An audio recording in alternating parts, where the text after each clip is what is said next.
Madame, Monsieur, bonjour et bienvenue dans ce nouveau numéro de Face Sagesse. Aujourd'hui, je reçois un footballeur. Il s'agit de Merveille Ndoki, international congolais, évoluant en Croatie, précisément dans le club HNK Gorica. Bonjour Merveille. Bonjour Jess, Alors, comment te portes-tu? je me porte à merveille comme mon nom. Ah, très bien, c'est bien. Nous sommes ravis de t'avoir dans notre émission. Dernièrement, on a eu le capitaine de la sélection nationale, Sylvain Ngaboula, avec qui nous avons parlé de sa carrière. Et aujourd'hui, avec toi, on fera la même chose. Alors, s'il t'est demandé de nous dire qui est Merveille Ndoki, qu'est-ce que tu nous dis? Euh, une très bonne question déjà premièrement. C'est pas facile de se définir en tant que soi, mais je vais essayer de faire ça en deux phases. Ce serait plus mieux et plus rapide. Merveille Jockey, autant que père de famille et étant que footballeur aussi. Donc j'essaie un peu de faire ces deux poids de mesure de ma vie quotidienne et me décrire complètement, c'est pas comme me décrire en fait. Non, mais c'est déjà ça, se décrire déjà. Merveille Ndoki, père de famille. Avant d'être père de famille, Merveille Ndoki était un footballeur. Quand est-ce que Merveille a commencé à jouer au football?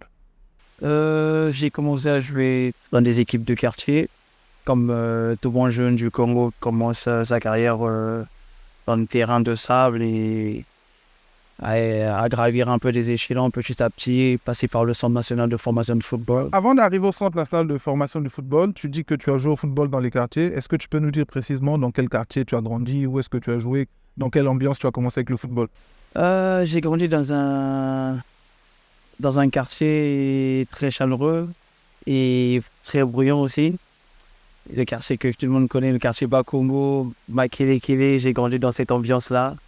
Et je peux dire que là-bas, le football, il est chaud. Il est chaud. Et l'ambiance est particulière. Donc là-bas, tu as joué dans quel terrain par exemple? Parce que quand on parle de Bakongo, on a par exemple le terrain Hugos, on a plusieurs terrains que les gens connaissent. Tu as joué du football sur du sable, dans quel terrain? J'ai joué dans pas mal de terrains. Hein. J'ai joué, comme tu viens de dire tout à l'heure, sur le terrain Igos. J'ai joué à l'école Amitié. J'ai joué un peu partout dans pratiquement tous les terrains de Bakongo en tout cas. Et comment tu te retrouves au Centre national de formation de football? Je me retrouve occasionnellement au centre de formation de football par un coup de fil d'un entraîneur qui m'avait joué dans les foot de rue, qui avait pris mon contact, qui m'avait appelé pour me proposer d'aller faire un test au centre national de formation de football. Et je suis arrivé et tout s'est passé normalement. En tout cas. Donc tout se passe normalement, tu es retenu, tu passes combien de temps au Centre national de formation? Je passe pratiquement toute mon enfance dans le centre national de formation de football. De ton enfance, environ combien d'années comme ça? J'ai passé de 2012 à 2015. Oui. Ouais, 3 ans. Et comment ça se passait là-bas, la vie? C'était quoi en internat? Et comment ça se passait? C'était quoi l'ambiance dans ce centre? En tout cas, l'ambiance, il était merveilleux, en tout cas. Et il y avait pas mal de bons joueurs aussi avec nous. Il y avait une belle ambiance. Et tout se passait super bien à l'intérieur. Est-ce qu'il y a des joueurs avec lesquels tu as joué au Centre national de formation de football qui ont émergé, qui ont connu la sélection nationale comme toi? Bien sûr, il y en a plusieurs. Il y en a eu plusieurs. Il y a tel que le capitaine qui était avec nous, Sylvain Ngaboula et Romare Keto, Mavis Chibota. Il y en a plein si on a cité que. Ça veut dire qu'on peut considérer que le Centre national de formation de football a produit quand même des talents que vous êtes qui sont en sélection nationale. Je pourrais dire que le Centre national de formation de football, il a produit, je peux dire, 98% des internationaux aujourd'hui de notre sélection. Est-ce qu'il existe toujours? Je ne sais pas, pour ma connaissance. À t'entendre parler par rapport au nom des joueurs que tu as cités, on semble comprendre quand même que dans un pays, pour que le football aille de l'avant, il faut quand même qu'il y ait un maximum de centres de football, ce qui permet d'avoir des jeunes qui sont bien encadrés, parce que c'est un peu le modèle aujourd'hui. On va arriver à parler de ta carrière en Europe et autres, mais est-ce que tu as le même avis que moi en disant que la multiplicité des centres de football peut faire à ce que le football dans un pays aille de l'avant? Aujourd'hui, quand on voit des pays comme le Sénégal, qui remportent des trophées aujourd'hui, c'est à cause des centres de formation. Si aujourd'hui on se met la main dans la pâte pour créer plusieurs centres de formation, on aura plus de joueurs plus talentueux que nous aujourd'hui. Parce qu'on n'avait qu'un centre qui était le Centre national de formation de football, qui a produit pas mal de joueurs. Aujourd'hui, il y a les Delvin Jinga qui ont joué pas mal de compétitions. Il y a des Sylvain Gaboula aujourd'hui qui sont représentés au niveau de la Ligue des Champions pour le Congo. Il y a Mavis Tibota aussi qui est passé. Donc c'est une grande fierté pour nous. Et toi aussi, tu es une grande fierté pour nous. Alors, on va continuer. Donc, après le Centre national de formation de football, tu t'es retrouvé à Kara, si je Oui, comprends bien. Comment ça s'est passé, la transition entre le centre et Kara? déjà, la transition, elle était très rapide parce que je je ne me fais pas qualifier pour aller en Coupe d'Afrique Junior avec les moins de 20 ans. Parce que sur le champ, j'étais pas, d'après l'entraîneur, c'était pas le bon moment en tout cas pour moi d'y participer avec eux. Donc il fallait que je fasse un peu plus des preuves, il fallait que je signe à Cara parce qu'il y avait un entraîneur qui m'aimait bien, qui voulait me faire progresser, que je salue en passant, le pote Nani Telamieux, qui était là avec moi, qui m'a toujours accompagné. Cédric Nani Telamieux, c'est bien cela? Et il te prend à Cara, il te forme, et coup de chance, tu te retrouves, si je ne me trompe pas, en sélection nationale. Claude Leroy te fait confiance après la CAN 2015, il te fait appel au mois de juin. Et comment tu as appris la nouvelle de ta sélection et comment tu as vécu ton entrée en sélection nationale? C'est une concrétisation d'un travail très bien fait et pas seul, mais avec toute la famille qui était derrière moi. Et c'était une excellente nouvelle, c'était toute la famille. J'y en croyais pas, mais c'est arrivé très tôt pour moi. Je rappelle que tu avais encore à l'époque 16 ans. Oui. Oui. Tu es arrivé en sélection au mois de juin 2015. Tu es né en juillet. On sait que tu avais 16 ans en ce temps-là. Donc, tu étais un gamin dans la sélection nationale. C'était un plaisir pour toi. Est-ce que ce fait d'avoir joué dans la sélection nationale très tôt a été de beaucoup pour ta carrière dans l'ensemble? Je peux dire que c'était à 100%. C'était un travail 100% fait et 100% réussi sur ma carrière. Arrivé tôt en sélection parce que ça m'a ouvert beaucoup de portes. Beaucoup de portes parce qu'aujourd'hui, l'équipe nationale, c'est une vitrine pour nous. C'est un moyen pour nous de faire voir notre talent et de pouvoir émerger aussi à l'extérieur. Donc, je veux dire que c'était un pari réussi à 100%. Que représente Claude Leroy pour toi? Claude Leroy, pour moi, il représente tout.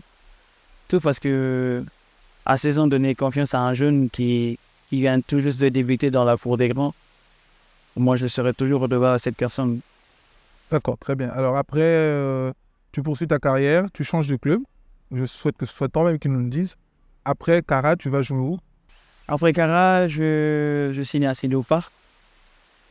C'était un bon choix de carrière et un bon choix financier pour moi aussi à cette époque. Parce que je peux dire, c'était la meilleure équipe à cette époque-là. Donc être confronté à pas mal de bons joueurs de notre pays pour faire voir son talent, il fallait aller à Léopard et progresser, aller de l'avant. Et tu parles du choix financier. Ça veut dire que tu as commencé quand même un peu à gagner de l'argent à FC Léopard. Est-ce que cela ne t'a pas perturbé parce qu'un jeune de ton âge commençait à gagner un peu d'argent? Est-ce que cela ne t'a pas créé des problèmes dans ta conscience à toi-même, dans ton professionnalisme, dans ce que tu devais pratiquer comme profession? C'est comme tout bon jeune. C'est que quand la célébrité, la gloire et de l'argent arrivent très tôt, tu perds un peu la tête. Mais la chance que j'avais des parents qui étaient tout le temps derrière là pour me rappeler les bonnes valeurs que je commençais à apprendre. Alors, tu parles de célébrité. La célébrité t'a amené à avoir un surnom qui est Warid. Dis-nous, qui te l'a donné et quand? Pourquoi? Warid. C'est un surnom qui est arrivé très très tôt, au moment du lancement du réseau Warid. Et j'ai arrivé nouvellement dans un quartier. C'était un quartier des bourgeois, donc... Lequel, il faut nous dire? C'est à Ex-Télé Congo, donc... Ok, d'accord. Donc, j'arrivais dans un quartier où les jeunes ne jouaient pratiquement pas au football. Mais on était tous animés par le football. Donc, c'était plus les études que le football. Donc, on arrivait à se retrouver à partir de 16h pour pouvoir taper sur un ballon. Et je peux dire que c'est le football par rapport aux autres. Donc, c'est un grand qui m'a sonné ce nom, mais je ne me rappelle même plus de la personne, en fait. Et c'est parti comme ça, on t'appelait Warid. Oui. Si j'essaie de comprendre, dans la période, tu es le meilleur dans la zone et on a le réseau Warid qui vient d'arriver, qui est peut-être au top. Et à ce moment, on te donne ce surnom parce qu'on considère que tu es au top. Ouais. C'est ce que je peux essayer de comprendre. Ok. Donc après là, pour revenir à ta carrière, tu as évolué à Léopard et puis après Léopard, tu vas t'expatrier. Dis-nous comment ça s'est passé. Est-ce que tu as été contacté pour te retrouver en Albanie, si je ne me trompe pas? Donc, avant Léopard, je ne pouvais pas sortir parce que j'avais 16 ans. Vu la loi FIFA, je ne pouvais pas sortir. Mais avec mon agent, on avait pas mal de contacts. On avait des contacts avec Monaco, qui m'a valu de signer un contrat avec Nike depuis ici, au pays. Ah, très bonne nouvelle. C'est des choses que les Congolais ne connaissent pas. Ouais, c'est que ça. En fait. Donc, j'ai essayé de faire pas mal de visas. Ça n'avait pas marché. Et la dernière solution, c'était de me retrouver en Albanie. Je dis que c'était le bon Dieu qui nous avait guidé. C'était un bon choix de carrière pour moi aussi. Donc, d'où m'ouvre les portes pour aller en Albanie. Tu arrives en Albanie, tu évolues à Tirana.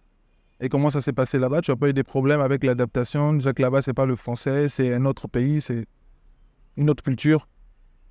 J'avais envie, premièrement. Et quand on arrive dans un pays, on s'apprend à s'adapter. Donc, c'était encore un autre challenge pour moi. Et comment ça s'est passé ce challenge-là pour toi? Dans l'ensemble?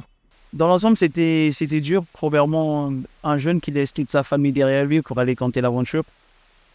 C'était un peu dur pour moi. Pas un peu dur, c'était compliqué parce que je me suis retrouvé sur une barrière de la langue que je ne connaissais pas. Et à cette époque, je parlais ni l'anglais, ni quoi que ce soit, je parlais que français. Et c'était un moment très compliqué avec l'adaptation, le froid et tout ce qui va avec. J'ai essayé de faire le mieux possible, de m'en sortir. Comment tu passais tes journées en dehors du fait que tu devais aller à l'entraînement? Non, mais je n'étais pas triste. Je savais que le but qui me motivait, c'était de réussir. Quand on se fixe des objectifs, c'est pour aller réussir. Peu importe l'avalanche qui va arriver, il faut focaliser sur ton but. Et qui pouvait te remonter le moral? Moïse Nkunku, par exemple? Puisque tu avais dans ce club un Congolais comme toi qui évoluait. Ouais, c'était un protecteur, c'était un grand frère. Chaque fois que je prenais des faux d'entraînement, il y avait toujours quelqu'un qui était là pour me défendre. Donc, je me dis que c'était un bon soutien pour moi. C'était un bon soutien pour toi. Et puis après, de là, je pense que tu as gagné une compétition. C'est une coupe que tu as remportée avec Ouais. Tirana. Explique-nous, tu as même marqué un but. Ouais. Je veux que tu nous expliques comment ça s'est passé. C'était une finale de Coupe d'Albanie. C'était pour une première fois qu'on sort du pays, première fois et premier titre. C'était un moment de gloire, de fierté pour moi et pour je peux dire pour toute ma famille et tous les Congolais qui me suivaient partout, qui m'ont soutenu à atteindre ce rêve. C'était une satisfaction. Une satisfaction. Et puis de là, tu as changé de club. Bonne nouvelle, tu as été transféré à Getafe. C'est bien ça, en Espagne. Et là encore, tu dois avoir un autre problème, toujours un problème de langue. Et la très bonne nouvelle, c'est que tu as été transféré quand même à hauteur de 400 000 euros. C'est pas rien, c'est environ 200 et quelques millions de francs CFA. Est-ce que tu n'as pas commencé à te dire que tu étais devenu une star, que je devais te prendre la tête? Comment tu as pris ça? Non, au début, je ne me suis pas pris pour une star parce que je rentrais dans un milieu où il y avait des gens plus stars que moi et plus élèves que moi qui étaient très humbles. Et j'arrivais dans un vestiaire où il y avait pratiquement des célébrités. Je me faisais tout petit parce que je n'étais rien dans ce vestiaire. Là, c'est déjà bien de reconnaître ça. Oui. Et comment ça s'est passé, l'ambiance à Getafe? Comment tu as vécu tout le temps que tu as passé à Getafe?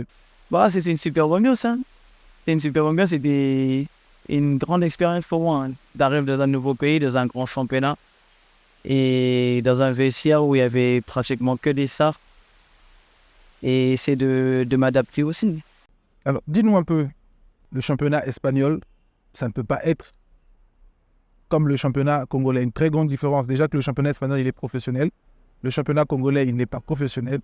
Et quelles sont les grandes lignes de changement que tu as remarquées Bah, quand tu es arrivé? Les grandes différences que tu as remarquées dans la préparation de match, dans tout, dans l'ensemble. c'est ce que je viens de dire tout à l'heure, le professionnalisme. C'est ce qui manque en ce moment dans notre championnat. Et tu arrives dans un pays où tout y est acquis, où tu es traité comme un prince pour pouvoir faire des grandes prestations dans un match. Et j'arrive dans un championnat où tout réussit. Quand tu travailles bien, tu fais des efforts, tu fais super bien. Aujourd'hui, on voit les grandes stars se produire dans le championnat espagnol. Et à tous les jours, c'est des nouveaux challenges. J'aimerais dire qu'il y a une grande différence avec notre championnat. Il n'y a rien à voir avec notre championnat.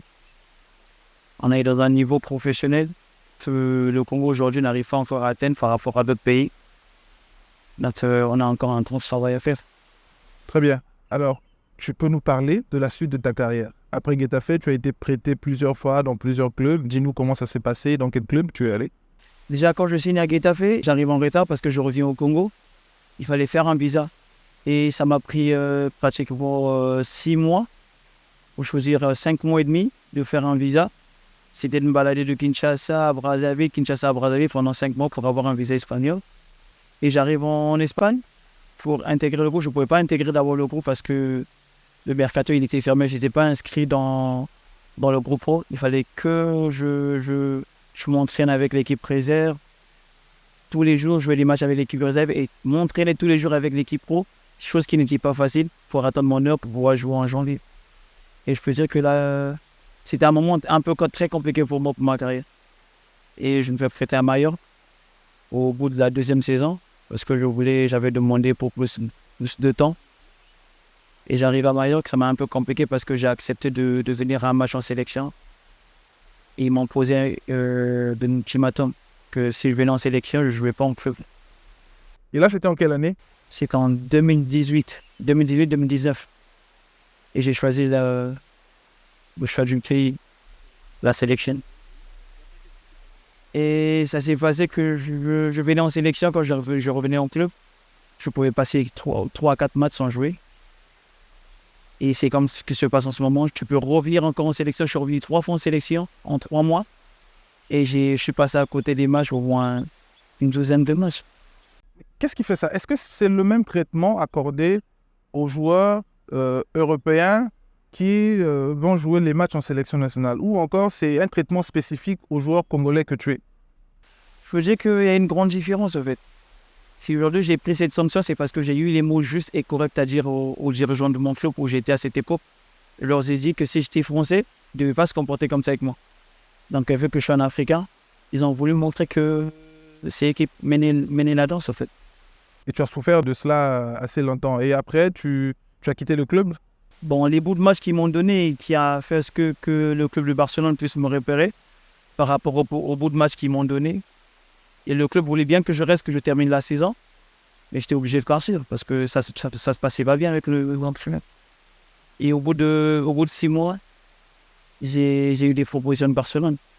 Il fallait que je Et là, à Brazzaville, quand les Congolais ont appris ça, je sais ce que les Congolais ont dit. On a un joueur qui, aujourd'hui, évolue au FC Barcelone. On a dit toutes sortes de choses. Toi-même, dans ta tête, comment tu te sentais? Déjà, les gens, ils ont l'habitude de confondre. C'était pas la Masia, j'étais pas la Masia. La Masia, c'est là où on forme les joueurs. Et moi, j'étais dans un groupe pro parce que je revenais dans une équipe pro. Donc, je suis arrivé dans une équipe qui s'appelle la deuxième équipe qui joue, la deuxième division espagnole. Donc, il veut dire de Barça B. Donc, il veut dire que les joueurs qu'ils achètent de gauche à droite, qui ne sont pas encore inscrits dans le championnat, peuvent jouer là-bas avec les 2 équipes. Donc, c'était un moment privilégié pour moi. Rencontrer le meilleur joueur au monde et partager le même vestiaire, c'était incroyable. Est-ce qu'il arrivait que tu t'entraînes parfois avec l'équipe A? Oui, je me suis entraîné 4 fois avec l'équipe A. Tu savais que tu as côtoyé des grands noms comme qui, par exemple? J'ai côtoyé, comme celui qui est avec moi en ce moment dans le championnat croate, Ivan Rakitic. J'ai côtoyé le meilleur joueur au monde, Lionel Messi. Je côtoyais pas mal, il y avait Coutinho, Dembélé, tout ce monde. Et c'était quand même un poids pour toi, fils du Congo, désormais évoluant à Barcelone. Ça n'a pas créé des problèmes dans la famille? Ça n'a pas créé des problèmes on est au Congo? Comment ça s'est passé? Je sais que c'est toujours compliqué. Ouais, ça attire beaucoup de problèmes. Ouais. Ça attire beaucoup de problèmes. Donc, on a le téléphone qui sonne maintenant à tout moment. Ouais, c'est comme ça. Quand tu es exposé à un tel niveau, c'est toujours compliqué au niveau de la famille, au niveau de l'extérieur, de gérer tout ce stress. Gérer tout le stress. Je voudrais qu'on parle d'un stress. Aujourd'hui, on est en 2024. Je veux qu'on parle d'un événement qui s'est produit en 2019, parce que c'est en 2019 justement que tu arrives à Barcelone, c'est bien cela. Donc ça fait 5 ans, on peut en parler. Le match amical Thaïlande-Congo, tu t'en souviens? Enfin, je ne sais. Qu'est-ce qu'il te rappelle? Qu'est-ce que cet épisode te rappelle? Bon, c'est une période où j'ai fait un choix de carrière. J'ai fait un choix de carrière par rapport à moi-même d'abord et par rapport à toutes les personnes qui sont derrière moi. Premièrement, quand je parle des personnes qui sont derrière moi, ma famille déjà, parce que c'est les premiers conseillers qu'il y a. Donc, je ne peux pas m'en vouloir par rapport à ce choix que j'avais fait. Non, mais tu n'es pas clair. Qu'est-ce qui s'est passé? Parce que autour du match amical Thaïlande-Congo, qui était un match préparatoire aux éliminatoires de la Coupe d'Afrique 2021, il y a eu un épisode de Merveille Ndoki. Merveille Ndoki serait blessé ou pas? Est-ce que c'était un refus de la sélection? Moi, en tant que journaliste, je me rappelle, à l'époque, avoir posé la question au président de la fédération, au ministère des Sports, après une audience qui lui a été accordée par le ministre des Sports. J'ai posé la question au président de la fédération, est-ce qu'il y a un souci avec Merveille Ndoki? Il y avait un souci, oui ou non? Merveille était blessé ou pas? Qu'est-ce qui s'était passé avec la sélection? Non, j'étais blessé. Hein. Blessé, ok, d'accord. Donc, on va continuer. Alors, et après ça, donc après Barcelone, oui, qu'est-ce que tu fais de ta carrière? Après Barcelone, je rentre à Retafe. Je rentre avec un autre statut. Donc, je rentre prêt, qui veut dire que je fasse mes vacances à faire une préparation de malade avec un bon préparateur physique. Je rejoins l'équipe pendant la préparation. Je fais tous les matchs 90 minutes, toute la préparation. Et je suis un jeune, j'avais besoin de temps de jeu, comme je l'avais demandé dès le début que j'avais besoin de jouer. Et on fait un premier déplacement à Madrid. je me fais écarter, je me mets sur le banc. Et je n'étais pas content par rapport à ça, à être sur le banc par rapport à toute la prestation que j'ai fait pendant la préparation. J'ai montré mon mécontentement à mon entraîneur. Et ça m'a coûté une porte de sortie, il faut me retrouver en Croatie. Parce que j'ai juste voulu jouer, c'est tout. Et aujourd'hui, tu te retrouves en Croatie. Le premier club dans lequel tu as joué, c'est lequel avant d'arriver dans le club dans lequel tu joues aujourd'hui? Je suis arrivé à Osijek en prêt. Et tout s'est super bien passé pendant la période de prêt qui a permis à ce que le club puisse lever l'option d'achat. Et aujourd'hui, tu te retrouves dans un club, tu es à Gorica. Comment ça se passe? Ça se passe plutôt bien, super bien, je peux dire. Est-ce qu'aujourd'hui, Mervein, qui peut se dire que il vit pleinement de son football? Oui, je peux le dire. Il a le temps de jeu, il a une vie de famille normale, tranquille. Ouais. Les enfants sont avec toi en Croatie ou pas? Non. Ma fille, elle est en Espagne et mon fils, il est ici à Brazzaville. Alors, on va en arriver à tes passions. Est-ce qu'en dehors du football, tu as certainement des choses que tu aimes faire dans tes temps un peu libres? Qu'est-ce que tu fais très souvent quand tu n'es pas au foot? Je suis un vrai flemmard en tout cas. Quand je peux, Donc, dormir. ça, je fais que dormir. Dormir. Donc, tu n'as pas quelque chose que tu fais en dehors de En que dehors, tu aimes? ce que j'aime le plus en dehors du football, je suis accro au basket. Basket. Dernièrement, on a posé la question à Silver Gaoula. Il m'a dit la même chose, qu'il est accro au basket. Est-ce que tu n'aimes pas un peu la musique? J'aime aussi la musique. Laquelle? Je suis plus sur la musique locale. Hein. Local. Très bien. Quel artiste local? Il y en a plein. Hein. Un, par exemple. Il y en a plein, je ne vais pas dire un pour ne pas frustrer les Non, 10 autres. tu frustres pas. Tu ne l'as pas dit que c'est ton choix, mais tu dis que parmi eux, ça t'arrive à l'esprit. Tu cites le nom de celui qui t'arrive à l'esprit. Celui qui m'arrive à l'esprit en ce moment. Je veux dire, il y a Giselle Gucci. Ok. Ah, je comprends. C'est que c'est normal. C'est normal. Je vais prendre le cas du football. À l'époque où Samuel Eto'o était ce qu'il était, il y avait un Didier Drogba. Il y avait souvent des comparaisons entre les deux. Je sais pourquoi je te le dis. Aujourd'hui, il y a la comparaison souvent entre Giselle Gucci et Tidiane Mario. Je pense que tu dois le dire, tu dois hésiter parce que certainement tu dois avoir des bons rapports avec ces deux artistes. Voilà pourquoi tu hésites. Non, mais t'inquiète pas. Ici, c'est pas, on t'a pas demandé de dire qui est le meilleur. Mais au moins celui qui t'arrive à l'esprit. Tu as dit Giselle Gucci. Quel son de Giselle Gucci, par exemple, tu aimes écouter? Il y a un nouveau son. Je sais pas comment ça s'appelle, mais Et donc tu peux chanter comme tu sais pas comment ça se fait. je crois que il y a je connais juste une petite partie de la Didier. Justement, c'est même ça qu'on veut écouter. Didier Pompon sifflé. Non, vas-y, vas-y. Mais non, je connais pas le son en fait. C'est ça le problème, je connais pas le son, mais j'aime bien écouter en fait. Avant les matchs, j'aime bien écouter ce son parce que le rythme et tout, ça te met dans la motivation en fait. Bon, ok, d'accord. Tu connais pas, tu peux pas chanter un chant de Giselle Gucci, mais si je te demande de chanter une chanson, laquelle tu chantes? Laquelle chanson? Que ce soit Giselle Gucci ou pas, peu importe, qui tu veux. Peu importe la personne, hein. Oui. Tu peux imiter Kofi de Brada si tu veux. Tu peux chanter Tidiane Mario, Roga Roga, tout ce que tu veux. Non, je peux imiter un de mes amis et un de mes amis proches. D'accord. Makalba Meliché. Très bien, vas-y. Sa nouvelle chanson, au bord à mettre, hein. Oui, au bord à mettre. Ma bine na biso. Bana balabala chez biso. Ah, au kochamo comme la saison et qu'il a. Yo, natel. C'est très bien, mais c'est très bien. C'est très bien. Non, mais c'est bon, c'est que tu chantes, ça veut dire que tu maîtrises les propos, tu as l'habitude d'écouter. Ouais. C'est la même chose que je disais dernièrement quand j'ai reçu Silver Gaoula. C'est bien, c'est une façon aussi pour vous de promouvoir aussi les talents congolais. C'est bien. Si lorsque vous rentrez dans les stades avec vous des headphones, vous écoutez les musiques congolaises, c'est très bien. C'est la promotion de la culture congolaise et c'est bien de pouvoir la promouvoir, cette culture congolaise, même à l'extérieur. Alors, on va revenir à ta carrière parce que nous tournons vers la fin de cet entretien. Quels ont été les moments les plus marquants de ta carrière, positivement comme négativement? Je veux dire que je suis plus positif que négatif. Le négatif, je le mets dans une corbeille et je ramène que du positif. Je veux dire, les moments les plus importants et les plus marquants de ma carrière, c'est la première fois que je signe professionnel, que je comprends qu'est-ce qu'est un footballeur professionnel et les exigences qu'il y a dans le football professionnel. Donc c'est en Albanie. Oh oui. Et ma signature en Espagne et ma signature à Barcelone. Un match? Un match. Oui. En club ou en sélection? Peu importe. Je dirais mon premier match avec l'équipe nationale A. C'était au mois de juin 2015. 2015 face au Kenya à Rwanda. À Rwanda. Ouais. Tu as fait un très bon match Ouais. ce jour-là. À 16 ans, et voilà, c'est Claude Leroy qui t'a fait confiance ce jour. Et aujourd'hui, tu te retrouves parmi les cadres de cette sélection nationale. Ça tombe très bien qu'on en parle aussi, mais de manière brève. Alors, Merveille Ndoki, on vient de passer la 4e journée des éliminatoires de la Coupe d'Afrique. Les Diables Rouges, hier, ont fait match nul avec les Bafana Bafana d'Afrique du Sud. Il faut le dire, on est presque au bord de l'élimination. Ayons le courage de le dire, ce n'est pas un péché. Qu'est-ce qui ne va pas avec le Congo Merveille? Je ne vous demande pas de prendre en considération toutes les considérations politiques et autres. Qu'est-ce qui ne va pas? Après, on ne va pas accuser la politique ou quoi que ce soit, ou la politique de football. Je pense que les premiers acteurs sur le terrain, c'est nous. Hein. Et je pense qu'on est entièrement coupable par rapport à ce qui se passe en ce moment. Donc, c'est à nous de toujours donner le maximum possible.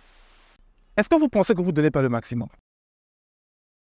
Sur le terrain, on a l'impression de donner le maximum. Je ne sais pas, c'est à vous de voir comment... C'est à vous de nous juger qu'est-ce qu'on donne sur le terrain. Merveille Ndoki se transforme en médecin de l'équipe nationale.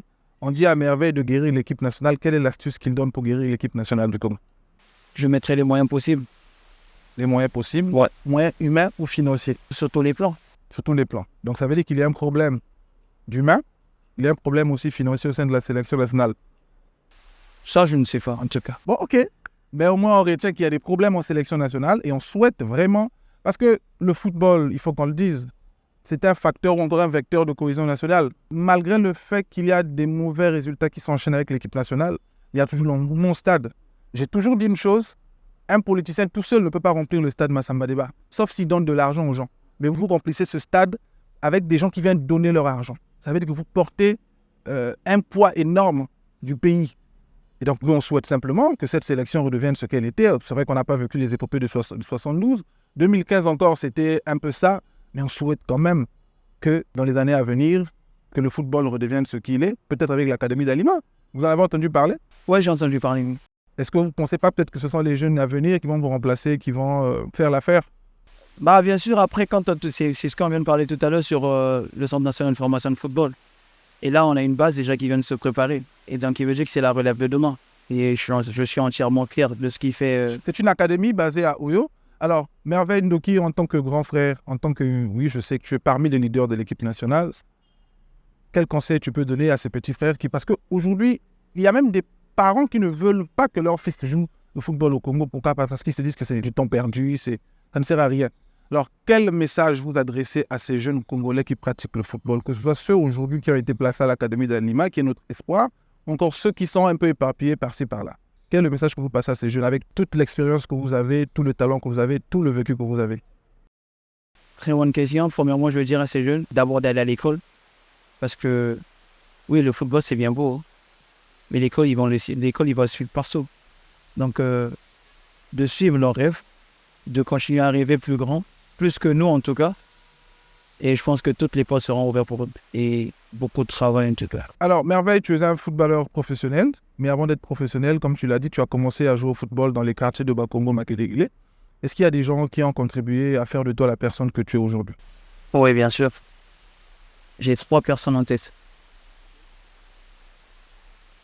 Ma défaite grande sœur, Théa Sonam, que j'ai perdue l'année dernière.